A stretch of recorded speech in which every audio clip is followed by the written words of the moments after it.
Bonjour, aujourd'hui on va voir le chapitre du rachitisme carentiel comme nous nourrissons et comme objectif pour ce cours, il faut reconnaître les signes cliniques biologiques et radiologiques du rachitisme carentiel, connaître les complications du rachitisme et reconnaître aussi les facteurs de risque et connaître le traitement, la conduite à tenir thérapeutique, curative et préventive du rachitisme carentiel.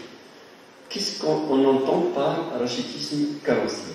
C'est un défaut de minéralisation de la matrice protéique et organique du squelette en croissance. Et il touche principalement les zones en croissance rapide. Et dû essentiellement à un déficit, manque en apport en vitamine D. Le métabolisme, en commençant par le métabolisme de la vitamine D. Et les sources de la vitamine D, elles sont de deux types, exogènes et endogènes. Pour les apports endogènes, on va voir sous l'action des ultraviolets, il y a une photosynthèse cutanée de la vitamine D qui cholecalciférol, et à partir du 17-hydroxycholestérol, on a le stockage de la vitamine D dans la graisse. Pour les apports exogènes, ils peuvent être alimentaires ou bien sous forme d'une supplémentation directe de la vitamine D. Mais les apports alimentaires, on va voir sous forme d'un schéma, ils sont dans la totalité que d'ordre 20%. Et ou bien une supplémentation directe de la vitamine D, soit vitamine D2, ergocalciférol, ou bien vitamine D3, de cholecalciférol. Ici, sous forme de schéma, ce qu'on a dit, le métabolisme, et donc à partir des ultraviolets du soleil, la pénétration cutanée et l'hydroxylation vitamine D3, passage au niveau du foie, et on a 25-hydroxycalciférol, et puis au niveau du rein, une autre hydroxylation 1,25-hydroxyvitamine D2, et puis fixation au niveau bonne minéralisation osseuse et bonne absorption intestinale comme rôle de la vitamine D. Ici, juste pour vous montrer quelles sont les sources de la vitamine D, dont la majorité c'est les ultraviolets, le soleil, et les apports alimentaires. Ici, vous avez différents les aliments essentiels comme source de la vitamine D. Quels sont les besoins? En général, on a besoin d'un apport quotidien. Le nourrisson, il a besoin en moyenne de 800 à 1200 unités internationales. Le métabolisme de la vitamine D. Et pour être active, la vitamine D3 doit subir deux hydroxylations. Une au niveau du foie, 25-hydroxycalciférol, et on a la calcidiol, c'est le métabolite circulant de le sang, et le reflète la forme réserve. Et une autre hydroxylation, transformation en 1,25-hydroxy de D3, et on a calcitriol. Il favorisé par la parothormone. Il faut savoir que les métabolites de la vitamine D sont hystérifiés et inactivés de le foie essentiellement pour être éliminés par les voies biliaires. Quel est le rôle de la vitamine D? Au niveau de l'intestin, il favorise l'absorption du calcium et du phosphore. Au niveau de l'os, essentiellement, il permet la minéralisation du squelette. Et au niveau du rein, la réabsorption tubulaire du calcium. Tels sont les trois rôles essentiels de la vitamine D. Et c'est schématiquement le rôle physiologique de la vitamine D au niveau de l'intestin, du rein et du foie. C'est schématiquement comment le rôle de la vitamine D dans l'absorption du calcium par l'os. Il y a une pénétration par les ultraviolets avec un apport de 80% et les aliments apportent 20%. Et donc un passage au niveau du sang pour être hydroxylé au niveau du foie, la première hydroxylation, deuxième hydroxylation au niveau du rein pour avoir la forme active qui est sous forme de calcitriol et fixation et la minéralisation au niveau osseux. Quelles sont les étiologies et les facteurs favorisant le manque de vitamine D? Soit c'est une insuffisance d'apport, aucune alimentation ni habilité à couvrir les besoins en vitamine D, soit manque d'exposition solaire, soit une prophylaxie qui est insuffisante. Certains facteurs sont favorisants, à savoir les maladies interculantes, tels les troubles digestifs et la prématurité, qui a besoin d'un apport supplémentaire pour éviter le rachitisme précoce sévère entre 6 et 18 mois.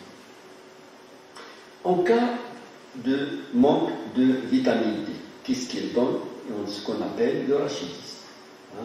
Les conséquences du rachitisme, il y a moins de vitamine D et donc moins la diminution de l'absorption du calcium et donc la réserve en calcium qui est diminuée. Pour maintenir une calcémie normale, la parathormone doit augmenter. Donc le rôle de la parathormone, il réabsorbe, permet l'absorption, réabsorbe du calcium au niveau osseux pour avoir principal stock en calcium. Fait réabsorber le calcium par le rein, corrigeant l'hypocalcémie, mais il favorise aussi, cette parathormone, la fuite urinaire du phosphore, libère les phosphatases alcalines et résorbe l'os en le fragilisant. C'est ce qu'on vient de dire sous forme de schéma, encore pour mieux comprendre. Et mieux aussi, c'est tout ce qu'on vient de dire, c'est que le rôle du vitamine D est permis, donc trois rôles qu'on a cités au niveau intestinal, il permet la réabsorption du calcium, au niveau osseux, il permet une bonne minéralisation, fixation du calcium. Quelles sont les manifestations cliniques en cas de rachitisme?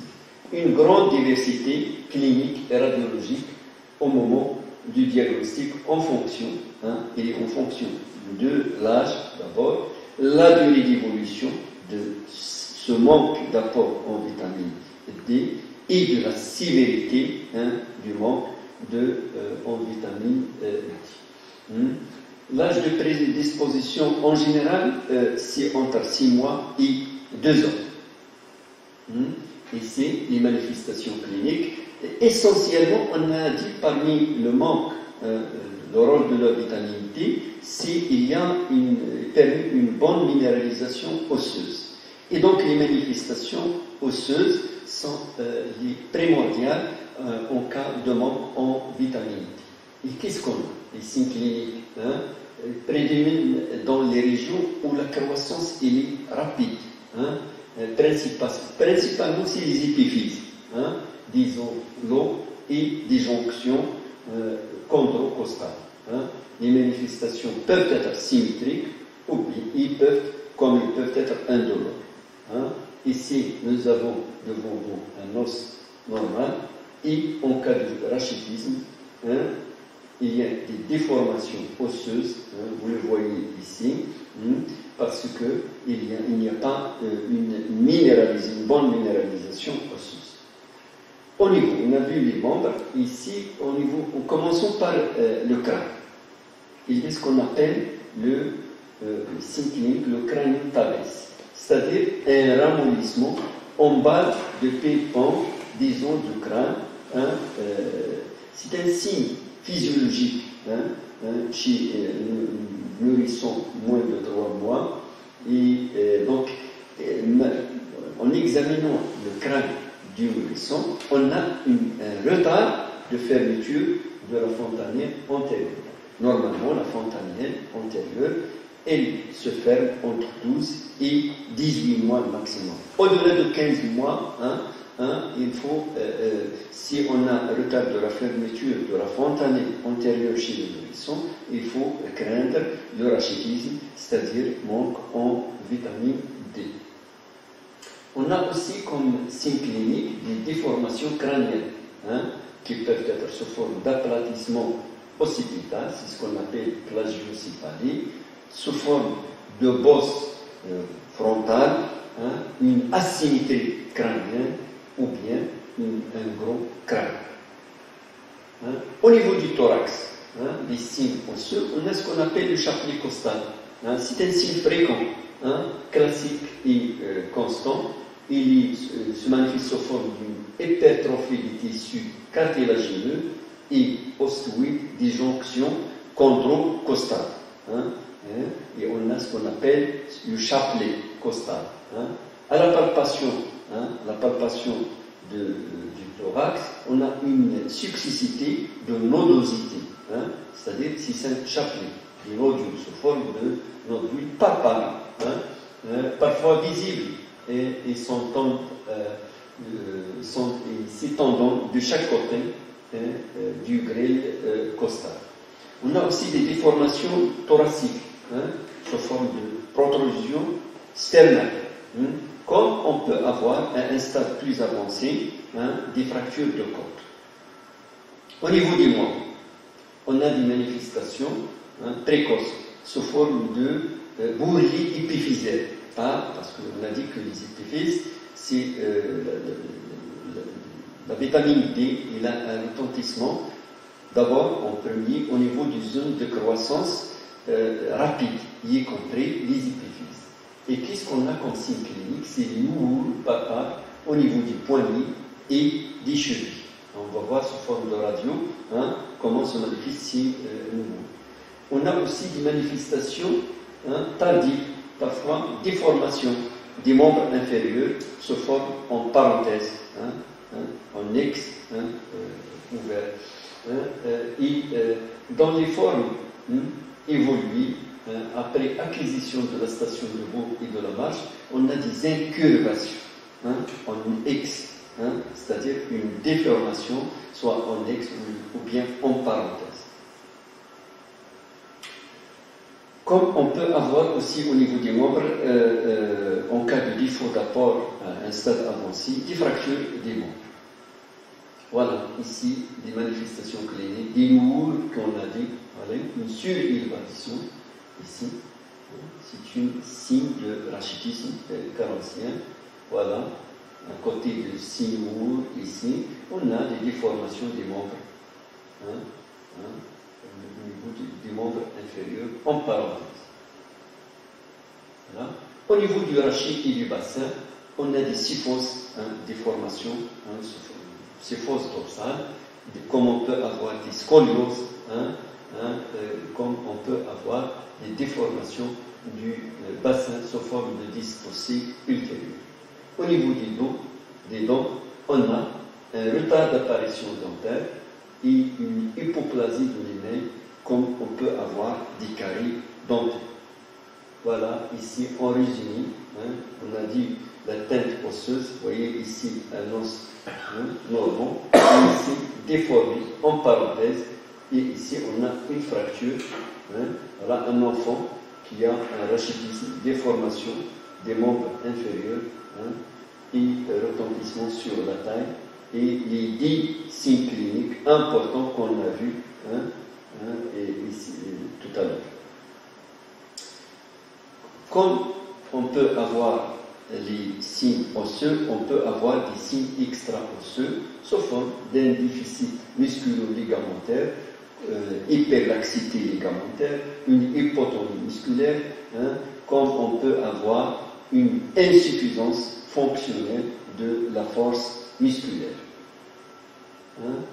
Toujours dans les cas de manifestations extra-osseuses, on peut avoir des manifestations qui sont liées à l'hypocalcémie sous forme de convulsions agitation, cris, tribulation, voire tétanie, comme on peut avoir des manifestations à un stade avancé de l'hypocalcémie au niveau du larynx, laryngospasme, qui est une manifestation sévère, mais qui est rare.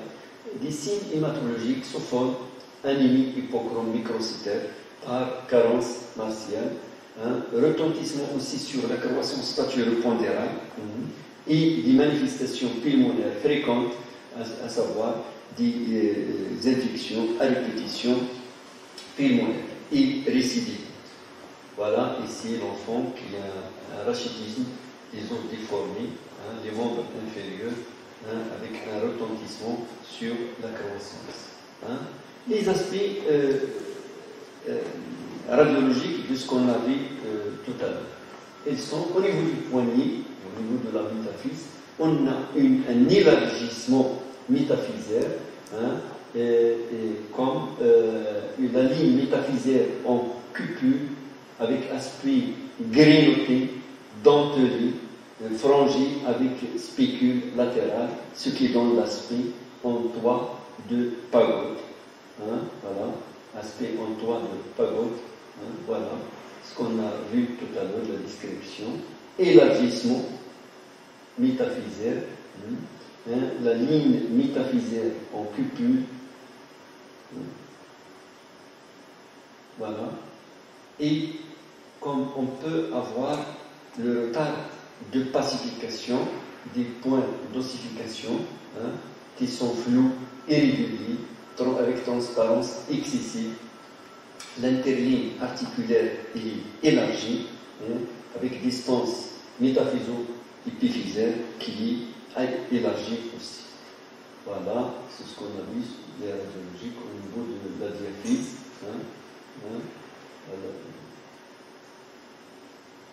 Voilà, la même chose, une radio, atteinte de la augmentation métaphyso-épiphysaire, diminution de la transparence osseuse due à carence en vitamine D, la même chose sous forme radiologique. Voilà, les aspects radiologiques, comme on peut avoir la déformation des membres en parenthèse avec défaut de minéralisation des os. Voilà. Au niveau du thorax, on a un élargissement de la jonction chondrocostale, des extrémités antérieures des côtes qui sont élargies, empalées, et à un stade avancé, si on fait la radiologie, on dit que c'est une image radiologique sale, floue. Et voilà. Voilà, c'est une image radiologique avec des noueux. Voilà. Les signes biologiques maintenant, on a vu les signes cliniques, les signes radiologiques, les signes biologiques. Ils sont variables en fonction du stade. Il y a 3 stades de Fraser en cas de déficit en vitamine D. Et au début, on a une calcémie qui est normale et puis qui est basse. La phosphorémie, elle est normale, puis elle est basse. Les phosphatases alcalines sont très augmentées. Avec une calciurie qui est basse et une phosphaturie qui est élevée. Ces signes-là sont caractéristiques du rachitisme carentiel. Pour le dosage de la vitamine D, il n'a pas d'intérêt dans le rachitisme carentiel, sauf si doute ou en cas de résistance, si après traitement. Autre anomalie biologique, on peut avoir une anémie hypochrome microcytaire hyposidérique par carence d'apport en fer, comme on peut avoir une acidose hyperchlorémique, hyperaminoacidémie, une glycosurie et une hyperparapyrémie secondaire. Les complications en rapport d'abord avec l'hypocalcémie, les convulsions, laryngospasme les bronchopneumopathies à répétition. Hein, et si on fait la radio, on a dit que c'est un poumon qui est sale, mal clair, aéré, et donc c'est le poumon rachitique, hein, avec des opacités de type alvéolaire non systématisées, des emphysèmes, hein, et avec un aspect réticulo-nodulaire. Voilà, hein, vous voyez l'image radiologique, hein, c'est un flou, sale, hein, des emphysèmes par endroit, et donc c'est le poumon rachitique. Donc, parmi les complications, on a dit hématologique, induit par carence martiale, on peut avoir ce qu'on appelle le syndrome de von Jacques-Lezette, qui est associé à ce syndrome, une splénomégalie myloïde, une énorme rate avec hépatomégalie, hein, des signes de rachitisme. Ici, on fait le myélogramme, on trouve une érythroblastose avec myeloblastose. Hein, au niveau des séquelles, hein, si on ne traite pas à temps, hein, on a des séquelles sous forme de déformation résiduelle du squelette, mais ce traitement bien conduit à temps, on a une bonne évolution. Le traitement consiste à quoi? D'abord, c'est un traitement préventif, apport supplémentaire en systématique de la vitamine D. Hein, simple et peu coûteux. On a dit au début que les besoins chez le nourrisson, en général, sont de 800 à 1200 jusqu'à 18 mois. De 6 mois jusqu'à 18 mois. Il existe des formes sous forme de stérogile goutte. Donc, une goutte est égale à 400 unités. Et sous forme de stérogile 15, une ampoule de 600 000 apports. Et on a dit l'apport dont il a besoin sur le nourrisson entre 6 et 18 mois sont de 800 à 1200 unités par jour. Voilà, le traitement curatif. On a vu le traitement préventif, maintenant le traitement curatif. En cas d'anomalie, on a fait le diagnostic qu'il y a un manque de vitamine D, le tableau de rachitisme, qu'est-ce qu'il faut donner? La vitamine D, 4000 à 5000 unités par jour pendant 4 à 6 semaines, hein, ou bien sous forme de dose de charge de 200 000 à 600 000 jusqu'à guérison puis traitement préventif.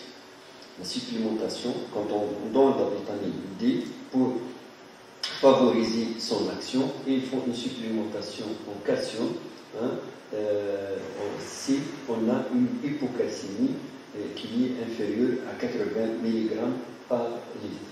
Hein. Voilà, la surveillance, une fois ce traitement, il faut surveiller jusqu'à normalisation de la calcémie et de la 25 hydroxyde D3 en 48 heures, et la phosphorémie se normalise en quelques jours. Les phosphates alcalines qui sont normalement très élevés, hein, se normalisent, hein, progressivement sur une durée qui peut aller jusqu'à un mois. Et la radio, si on l'a fait en quelques mois, on a des bandes denses métaphysaires 2 à 4 semaines, signant la reprise de la croissance. Les déformations osseuses, hein, se corrigent au-delà de 12 mois.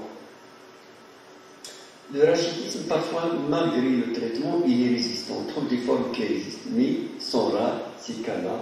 Hein, les circonstances, période inhabituelle, un rachitisme normalement qui apparaît moins de 6 mois, ou au-delà, hein, de 18-24 mois, hein, c'est les formes inhabituelles où on trouve des vitamines rachitisme, vitamines résistants, comme il y a d'autres causes qui sont multiples.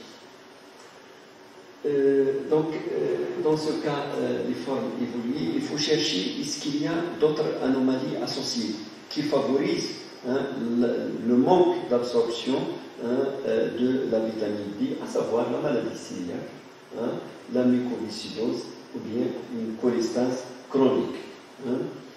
Donc, les troubles du métabolisme de la vitamine D, en cas de résistance, il faut chercher les formes héréditaires, hein, parfois sont autosomiques récessifs, le type 1, par déficit en 1-alpha ou type 2, résistance périphérique à la 1,25-hydroxytétraban, ou bien c'est des formes acquises, cette résistance à la vitamine D, par insuffisance rénale chronique, ou bien traitement anticonvulsivant au long cours, Gardiner de DI, par exemple.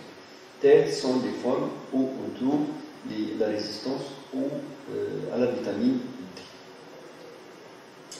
Donc, parfois, on trouve le rachitisme hypophosphatasique dans les cas dominants liés à X, parfois par déficit phosphoré chez les nouveau-nés, surtout les nouveau-nés prématurés, et parfois c'est des carences phosphorées lors des nutritions parentérales totales. Parfois, on a la résistance à la vitamine D en cas de tubulopathie, en cas d'acidose rénale primitive, qui peuvent être de type 1 distal ou de type 2 proximal, parfois dans le cadre du syndrome de Tony-Didri-Fanconi, et qui se manifeste par une polyurie, une acidurie, qui peut être primitive ou secondaire à la cystéinose, thyrogénie héréditaire, à la galactosémie ou à la maladie de Wilson. Parfois, c'est des hépatopathies. C'est les formes où on trouve la résistance à la vitamine D, telle la cholestase chronique ou bien la tyrosine. En conclusion, le rachitisme devient de plus en plus rare, actuel dans notre contexte, grâce à la prophylaxie de la vitamine D systématique, mais il faut toujours réserver et rester vigilant pour dépister ce rachitisme par l'examen clinique et radiologique. Et il faut savoir, l'apport en majorité se fait par les ultraviolets, et donc il faut exposer, il faut s'exposer aux ultraviolets qui apportent presque environ 80% de cet apport, et je vous remercie. Maintenant, on va enchaîner par vous évaluer, on va voir votre interactivité suite à ce cours-là, sous forme de QCM. Si je vous pose la question sous forme d'un QCM, au cours du rachitisme carentiel commun, peuvent se voir les signes suivants. Un craniotabès, une hydroxyphalie, une fermeture de la fontanelle, précoce de la fontanelle antérieure, un chapelet costal, une hypertonie. Je devais que vous avez retenu le cours et vous avez la réponse, et donc je devais comme moi, et la réponse juste, c'est un craniotabès et un chapelet costal. Passons maintenant deuxième QCM. Un garçon âgé de 18 mois présentant un rachitisme carentiel, lequel est défini par une carence en vitamine D, une atteinte osseuse exclusive, une atteinte osseuse dès la naissance, une malabsorption digestive du calcium, ou bien aucune de ces propositions. Je devais que vous avez trouvé la réponse juste, et la réponse juste, c'est une carence en vitamine D, une malabsorption digestive du calcium. Troisième que c'est au niveau de l'exploration biologique, montre constamment, pour le rachitisme carentiel, une hypocalcémie. Est-ce que l'hypocalcémie est constante? B. Est-ce qu'on trouve une hypocalciurie? C. Les phosphatases alcalines sont élevées. D. Une hyperphosphorémie. E. 25-hydroxytétraban, il est augmenté. quelle est votre réponse. Je crois que vous avez, je devine que vous avez trouvé, bien compris le cours et vous avez les réponses justes. Et donc les réponses justes sont une hypocalciurie, des phosphates alcalines qui sont très élevés. On a dit au cours, au niveau du diagnostic biologique, que les phosphates alcalines sont toujours très élevés. Et je vous remercie. On vous conseille que la source de la vitamine D, dans 80% des cas, est les ultraviolets. Merci pour votre attention.